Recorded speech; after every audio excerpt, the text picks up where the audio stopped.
Jose Luis Gonzalez, and I've been cutting hair since 1967.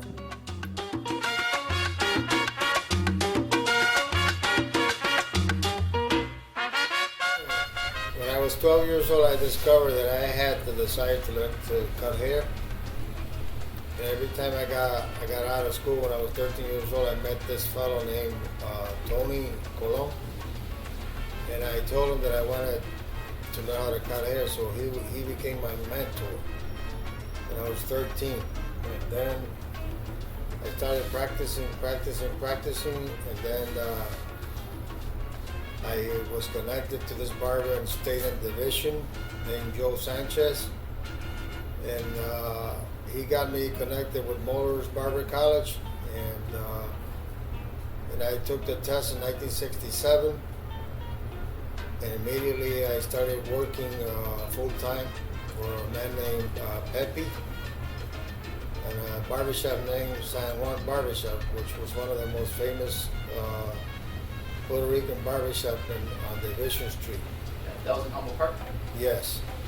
And I worked there from 1967 to 1972. Man, that's a long time. And he taught me a lot of tricks, because the barber trade is very complex. You have to learn a lot of things. You got to be able to understand the language of the people. You have to deal with their personality. You have to accommodate each personality is different. And people can be asking you something and they mean another. So you have to learn that. Besides learning how to cut good hair, and then keeping up with the fads, because fads change. So one of the things that when you become a master barber is when you learn how to switch from one fad to the next, just like that, just by looking at it. It's like a musician that knows all the notes. Okay. And the different singers ask for different notes, and you play whatever they ask. This is a master barber.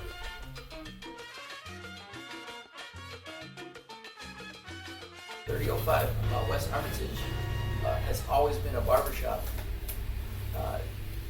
It was a barbershop in World War I, and the barber he went to the army. And then later in the 30s and 40s, there used to be a Jewish barbershop. But then, I don't know too much about how he left the place. But when I rented it from the prior owner, it was closed. And I started remodeling the place. I saw the marks of the chairs over there. And I figured this must have been a barbershop.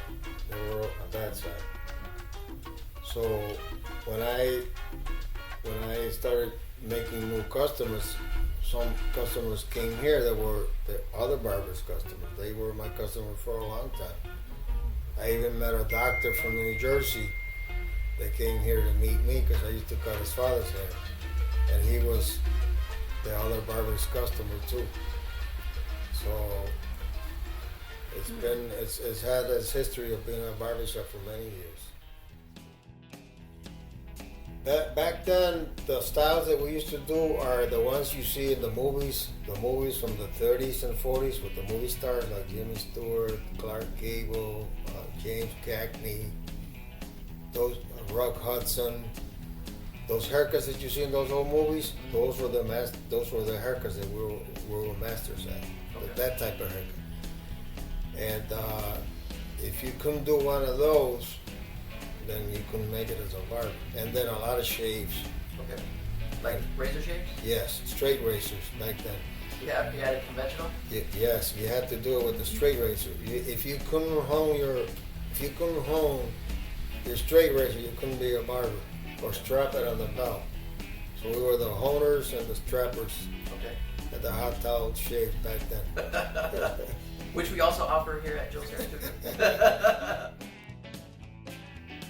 There was when the Beatles came. When the Beatles came with that hairstyle from England, the youth in America started letting their hair grow in the early 70s, late 60s. And that changed the barbershop in Chicago to the point where 2000, I remember 2000 barbershop closed. 2000. Because they didn't have any business. Everybody was wearing their hair long. So what I did was I learned the fact of working with long hair. So I went from becoming a conventional barber to a hairstylist during that era. And then the conservatives that kept getting that same haircut, I would do that too. But I did a lot of long hair back then and a lot of afros. Okay. So a lot of people with afros. Why is that? Because what? Fads that come and go. And so they had to do a lot with the some of the politics back in the 70s. Yeah, every time an artist will show up with a different haircut, everybody, you know how that is. It's still the same today. Up until what changed the haircuts to the short haircuts with that movie Grease, remember? With John Travolta, he was the one that got the barbers back into business with short hair. Yeah. Everybody started cutting their hair short, and then it went shorter. Yeah. To the point that we have these crazy fades now. Yeah. That I also jumped into, and any new haircut that comes around, except graphics, I do.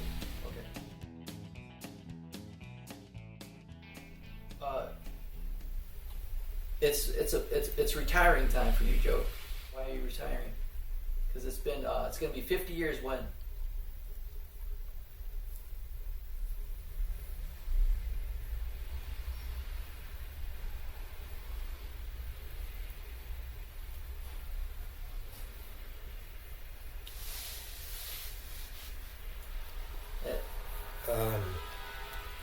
If you figure from 1967 to now, it's got to be about 49 years.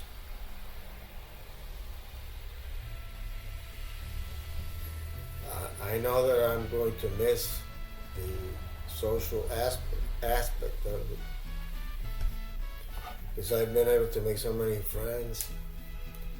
And it's not only about cutting hair, it's about the friendship that you make with people. And people love you, and you treat people like a family. I make no distinction of people, creed or color. I like to treat everybody the same. And that's what I'm going to miss, the social aspect of it. When I come here, I get happy with the people. People make me happy, I make people happy. Do you have any questions for Joe? Any questions you've been wanting to ask him for a long time? I know why Joe started already. He's got too much. He's getting tired already, and he want to rest, be with the family. All I say is, I'm missing him. Yeah. What about for you, Joe? Do you have any questions you want to ask William that you always want to ask him? Well, I can say nice things about him. I really don't have any questions. I can say that he's my brother in Christ, but to me he's like a real brother. I've grown on him, he's grown on me, where we respect each other. And I can say that I love him and I know he loves me.